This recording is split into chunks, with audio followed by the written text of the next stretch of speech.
온 무리가 가만히 있어 바나바와 바울이 하나님께서 자기들로 말미암아 이방인 중에서 행하신 표적과 기사에 관하여 말하는 것을 듣더니 말을 마치매 야고보가 대답하여 형제들아, 내 말을 들으라. 하나님이 처음으로 이방인 중에서 자기 이름을 위할 백성을 취하시려고 그들을 돌보신 것을 시므온이 말하였으니 선지자들의 말씀이 이와 일치하도다. 기록된 바 이후에 내가 돌아와서 다윗의 무너진 장막을 다시 지으며 또 그 허물어진 것을 다시 지어 일으키리니 이는 그 남은 사람들과 내 이름으로 일컬음을 받는 모든 이방인들로 주를 찾게 하려 함이라 하셨으니 즉 예로부터 이것을 알게 하시는 주의 말씀이라 함과 같으니라. 그러므로 내 의견에는 이방인 중에서 하나님께로 돌아오는 자들을 괴롭게 하지 말고 다만 우상의 더러운 것과 음행과 목매어 죽인 것과 피를 멀리하라고 편지하는 것이 옳으니 이는 예로부터 각 성에서 모세를 전하는 자가 있어 안식일마다 회당에서 그 글을 읽음이라. 샬롬, 여러분 반갑습니다. 큐티로 여는 기막힌 하루입니다. 이 시간 우리에게 허락하신 본문은 사도행전 15장 12절부터 21절 말씀이고요. 제목은 말씀이 이와 일치하도다입니다. 우리가 때로는 문제가 생기면 의견 차이가 있어 서로 다른 생각들을 나누게 되죠. 그러다 보면 또 논쟁이 벌어지기도 합니다. 가정에서, 직장에서, 때로는 교회에서도 사람이 살고 모여 있는 곳이면 언제든지 이런 일은 벌어집니다. 어제 본문에서 구원에 대하여 행위이냐 은혜이냐의 문제로 변론이 일어났습니다. 담임 목사님께서는 설교를 통해 매우 강력하게 은혜로 구원받는다는 말씀을 외쳐주셨습니다. 율법은 우리가 절대로 구원받을 수 없다는 한계를 알게 한다고 하셨습니다. 베드로가 일어나 모여있는 공동체를 향해 이렇게 외칩니다. 어찌하여 우리 조상과 우리도 능히 매지 못하던 멍에를 제자들의 목에 두려느냐라고 합니다. 그리고 주 예수의 은혜로 구원받은 줄 믿노라 라고 외칩니다. 베드로의 외침에 이어 오늘 본문에서는요. 온 무리가 가만히 있어 라는 말씀으로 시작하며 변론으로 충만했던 공동체가 일제히 잠잠하여 가만히 있는 모습을 묘사하고 있습니다. 어떻게 이렇게 가만히 있을 수 있었을까요? 또한 말씀이 이와 일치하려면 어떻게 해야 할까요? 첫째로 말씀이 이와 일치하기 위해서는 잘 들어야 합니다. 12절입니다. 온 무리가 가만히 있어 바나바와 바울이 하나님께서 자기들로 말미암아 이방인 중에서 행하신 표적과 기사에 관하여 말하는 것을 듣더니 바리새파 중 어떤 사람들이 제기한 이방인의 할례 문제에 대하여 시끄러운 변론들이 일어났잖아요. 사도 베드로가 성령이 충만해서 분별 있고 위엄 있게 구원에 대하여 이야기를 했습니다. 시끄럽던 회의장은 분위기가 가라앉았어요. 참된 하나님의 메시지 앞에서 율법이 옳다고 주장하던 자들은 침묵을 합니다. 온 무리에게 말씀이 들렸습니다. 내가 맞다고 외치던 유대인들의 귀에 베드로의 설교가 들렸던 것입니다. 이 침묵은 이렇게 가만히 있게 된 이유는 오직 믿음으로만 구원을 얻으며 이 진리에 따라 이방인도 유대인과 동등하게 구원에 이를 수 있다는 사실을 동의하고 받아들였다는 것을 보여주고 있습니다. 결국 많은 변론이 오가고 난 뒤에 이제는 바나바와 바울이 하나님께서 행하신 표적과 기사에 관하여 말하는 것을 또다시 듣습니다. 바나바와 바울이 무슨 말을 했을까요?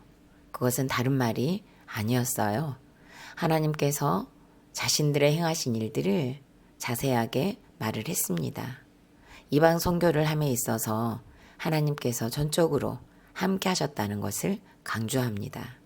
하나님의 역사하심을 말하면서 그 증거로 표적과 기사가 있었다고 증언합니다. 이방인들은 아직 말씀에 대한 지식이 현저히 부족했습니다. 그러기에 하나님께서는 표적과 기사를 통해서라도 제자들이 전하는 복음이 그들에게 들리기를 원했고 그들이 복음을 믿고 구원을 누리기를 원하셨습니다. 복음을 위해 표적과 기사를 허락하셨다는 것을 사실상 바나바와 바울은 간증하고 있는 것입니다. 지금 바나바와 바울의 간증을 여기에 모인 모든 사람들이 들었습니다. 신약 성경에서는요, 귀 있는 자들은 이라고 하시며 귀가 있는 자들은 들으라고 하신 말씀이 무려 14회나 반복되고 있고요. 우리가 너무도 잘 아는 말씀이 있잖아요. 로마서 10장 17절에서 그러므로 믿음은 들음에서 나며 들음은 그리스도의 말씀으로 말미암았느니라 라고 하셨습니다. 말씀을 들을 때 믿음이 생깁니다. 말씀이 들리면 믿고 살고 누리는 은혜를 덧입게 되죠. 말씀이 교과서가 되고 성령의 스승 되시는 은혜의 시작은 잘 듣는 것에서부터 시작됩니다. 설교를 준비하는 중에 저희 목장과 부분 목장에 소속되어 계시는 집사님께서 친정아버지의 문제를 물어오셨습니다. 집사님과 통화를 하면서 물었다는 것은 들으실 준비도 되어 있으신 건가요? 라며 여쭤보았을 때 전화기 너머로 명쾌하진 않지만 순종하고자 하는 몸부림을 힘겹게 토해내시며 그럼요 라고 대답을 해주셨습니다. 목장 식구들이 반대 적용을 권면했을 때 네라고 대답하시며 듣는 목원의 다짐을 하나님께서 받으시고 그 적용에 기름 부어주시는 은혜가 있기를 기도하게 하셨습니다. 듣는다는 것이 말처럼 쉬우면 얼마나 좋겠습니까? 이건 역시도 하나님의 은혜가 없으면 안 되는 영역이더라고요. 들리게 하시는 것도 은혜요. 듣고 적용하는 것도 은혜입니다. 결국 저와 여러분은 오늘 살아있다는 것 자체가 은혜인 것 같습니다. 이 은혜로 오늘 말씀에 귀를 기울이며 잘 듣는 저와 여러분이 되시기를 간절히 소망합니다. 질문합니다. 나는 공동체의 나눔을 가만히 잘 듣고 있나요? 가만히 듣기 힘든 나눔은 무엇입니까? 가정에서, 교회에서, 직장에서 가만히 들어줘야 할 대상이 있다면 누구입니까? 두 번째로는 말씀이 이와 일치하도다가 되려면 말씀을 외쳐야 합니다. 17절과 18절입니다. 이는 그 남은 사람들과 내 이름으로 이끌음을 받는 모든 이방인들로 주를 찾게 하려 함이라 하셨으니 즉 예로부터 이것을 알게 하시는 주의 말씀이라 함과 같으니라. 아멘. 바나바와 바울 그리고 베드로 이제는 야고보가 등장합니다. 바나바와 바울이 1차 전도 여행에서 표적과 기사를 이방인 중에서 행하신 하나님의 역사를 간증했잖아요. 두 사도의 간증이 끝나자 이번에는 예수님의 형제인 야고보가 형제들아 내 말을 들으라 라고 하며 입을 엽니다. 모든 제자들의 마음이 하나가 되어 한결같이 말씀을 외치고 있습니다. 특별히 이방인들을 향한 구원의 메시지를 계속 외치고 있습니다. 야고보는 먼저 고넬료 사건을 이야기합니다. 베드로 즉 시므온을 통해 고넬료의 가정을 구원하셨던 사건을 나눕니다. 그리고 고넬료의 가정을 시작으로 하여 열리게 되었던 이방인 전도 사역에 대한 사건은 바로 선지자의 말씀이 이와 일치하는 사건이라고 합니다. 이것은 곧 아모스 예언의 말씀임을 강조를 합니다. 아모스서 9장 11절과 12절에서는요. 그날에 내가 다윗의 무너진 장막을 일으키고 그것들의 틈을 막으며 그 허물어진 것을 일으켜서 옛적과 같이 세우고 그들이 에돔의 남은 자와 내 이름을 일컫는 만국을 기업을 얻게 하리라. 이 일을 행하시는 여호와의 말씀이니라. 아멘.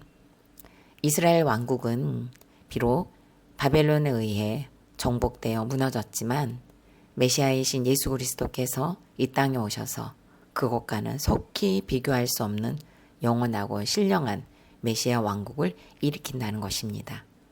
무너진 다윗의 장막을 예수님께서 다시 새롭게 일으키신다고 말씀하심으로써 율법 시대는 지나고 이제는 복음 시대, 즉 누구든 예수 그리스도를 믿는 자마다 그의 백성이 되고 자녀가 되는 권세를 가진 자가 된다는 것을 인용하며 베드로의 말이 옳다는 것을 뒷받침하고 있습니다.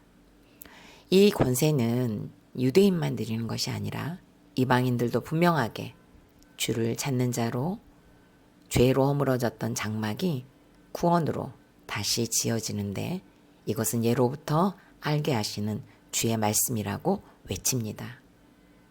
모든 사도들이 복음을 전하기 위해 이방인들도 구원받을 만한 믿음이 있기를 위해 서로의 간증과 서로의 설교를 지지하고 돕고 한 마음으로 말씀을 외치고 있습니다. 야고보는 기득권 세력이 되고 있는 유대인들을 향해 다시 강조해요. 하나님께로 돌아오는 자들을 괴롭게 하지 말고 자기 죄만 보며 회개할 것을 촉구하며 드러난 문제를 일단락을 내립니다. 베드로도 말씀을 외쳤습니다. 바나바도 바울도 말씀을 외쳤습니다. 야고보도 말씀을 외쳤습니다. 사람의 말은 상황에 따라, 감정에 따라, 가치관에 따라 얼마든지 변할 수 있습니다. 말씀이 이와 일치하기 위해서는 우리가 말씀을 잘 들어야 하고 들을 말씀은 끊임없이 묵상해야 하며 모든 공동체는 한 마음으로 말씀을 외쳐야 합니다. 사도행전 1장 12절에서 다른 이로서는 구원을 받을 수 없나니 저나 사람 중에 구원받을 만한 다른 이름을 우리에게 주신 일이 없음이라고 하셨습니다. 나만의 방법, 나만의 생각, 유능하고 박식한 지인의 조언 아닙니다. 눈을 씻고 다른 것을 찾아보아도 구원받을 만한 다른 이름을 우리에게 결코 주신 일이 없다고 성경은 분명하게 오늘 우리에게 말씀하고 있습니다. 지난주에 부부 목장에서 두 번째 질문에 내게 주어진 젊음의 풍년, 건강의 풍년, 물질의 풍년, 시간의 풍년을 어떻게 살고 있습니까? 라는 질문이 있었습니다. 지나온 삶을 돌이켜보니 젊음과 건강의 풍년은 사실상 지금이 가장 흉년이었습니다. 그러나 내일을 기준으로 묵상해 봤을 때, 오늘을 기준으로 묵상해 봤을 때 지금이 가장 젊고 가장 건강한 풍년의 때임을 고백되어졌습니다. 그리고 물질의 풍년은 그야말로 오늘이 가장 풍년이었습니다. 물질의 풍년을 누릴 수 있었던 때를 돌이켜보니 그것은 공동체의 처방이 있었습니다. 목사님께서 그 당시 스스로 가장에 되어 살고 있는 저에게 어긋난 가정의 질서를 세우기 위해서는 일을 그만두어야 한다는 처방을 하셨습니다. 그 당시 자궁근종으로 건강이 악화되어 수술을 하고 직장을 그만두고 잠깐 알바를 하고 있었는데요. 그래서 사례비를 제외한 수입이 전부였습니다. 일을 더 해도 사실상 모자랄 환경이었어요. 그런데 목사님께서는 일을 그만두라고 하셨습니다. 어떻게 보면 밖에 나가서 이 이야기를 하면 상식을 벗어난 처방이라고 할 수 있겠죠. 아니 그러면 무엇을 먹고 살라고 위험천만한 처방을 하실까라는 생각도 할 수 있습니다. 그러나 은혜였습니다.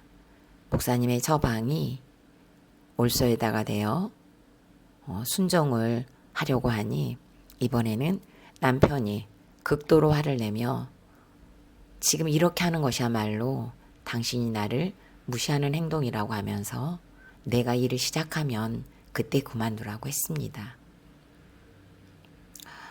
교회에서 받는 사례비로만 고등학생, 중학생 자녀를 키우며 우리를 교회에서 외치고 있었던 없으면 금식하고 금식하다 죽으면 천국 간다는 구호를 외치며 살기를 결단하고 목사님의 처방에 순종할 은혜를 주셨던 시간이 바로 풍년으로 오는 길목이었음을 다시 묵상하게 하십니다. 그렇다고 풍족한 풍년은 아니지만 식탁에 올릴 음식이 있고 비치고 살지 않는다면 그것이야말로 풍년이지 않을까요? 영적으로 육적으로 질서가 완전히 무너졌던 저희 가정을 살리기 위해 엄두도 내지 못할 처방을 해준 공동체가 있었습니다. 말씀이 이와 일치하도다가 이루어져 어긋났던 질서가 세워져 가고 있는 오늘을 살고 있습니다. 질문합니다. 나는 가정에서 공동체에서 말씀을 외치고 있습니까? 내 생각을 외치고 있습니까? 외치고 있지 못하다면 그 이유는 무엇입니까? 공동체의 처방을 돕기 위해 나는 어떤 모습으로 반응하고 있습니까? 10월 14일 보석 상자입니다. 자식이 없어서 속상한 것이 아니라 믿음의 배우자를 만나지 못했기 때문에 속상하다는 것을 알아야 합니다. 부부가 믿음으로 하나가 되면 육의 자녀에 관계없이 영적 자녀로 인해 기쁨을 누릴 수 있습니다. 다 같이 기도드리겠습니다. 살아계신 하나님 감사드립니다. 오직 주 예수 그리스도의 은혜로 말미암아 구원을 받는다는 진리를 두고 변론이 시작되었으나 말씀이 이와 일치하도다 라는 말씀을 주셨습니다. 베드로, 바나바, 바울, 야고보가 한마음이 되어 외치게 하시고 율법에 능통한 유대인이나 성경을 알지 못한 이방인들에게 동일하게 듣는 환경을 열어주셔서 듣고 믿는 자는 한 사람도 빠짐없이 구원받도록 은혜를 베풀어 주셔서 감사합니다. 말씀을 듣는 것에 게으르지 않도록 은혜를 주시고 사건과 문제를 말씀 앞으로 가져가서 씨름할 힘도 주옵소서. 공동체가 깨어있어 한 말씀을 사도들처럼 외치게 해주셔서 말씀대로 믿고 살고 누리는 그날을 향하여 오늘도 쉬지 않고 걸을 힘을 주옵소서. 때로는 넘어져도 때로는 개가 토하는 것을 다시 먹는 것처럼 반복되는 일상이라 할지라도 말씀을 듣고 보고 쓰고 묵상하는 여전한 방식을 무시하지 않게 하시고 말씀이 살아있어 역사하는 힘이 있다는 사실을 믿게 하여 주옵소서. 예수님의 이름으로 기도드립니다. 아멘.